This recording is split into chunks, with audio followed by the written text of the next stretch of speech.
Señor Protasiewicz, tiene un minuto para su intervención la señora Liubcheva. Благодаря, господин председател. Няколко месеца Европейският съюз живее с тревогата за Украйна. Задълбочаването на кризата, за съжаление, показа, че печелившите ходове са малко, а те също са рискови. От една страна отношенията между опозиция и управляващи, от друга отношенията вътре в групата на опозицията. Не може да се пропусне разделението в страната на регионален и етнически признак. Намесват се и други външни сили. Проблематично е участието на партия Свобода. Но мисля, че днес има известно, макар и крехко подобрение на нещата след отхвърлянето на законите, насочени срещу протестиращите.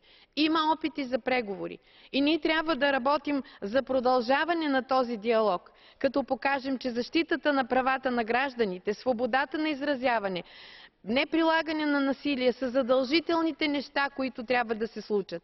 Нашата политика трябва да бъде не санкционираща, а мотивираща. Но имаме възможност да бъдем много по-ясни, много по-единни в посланията си.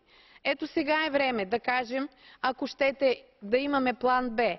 Ясно е, че изходът от ситуацията в Украйна ще определи общата ситуация в региона за много дълъг период от време.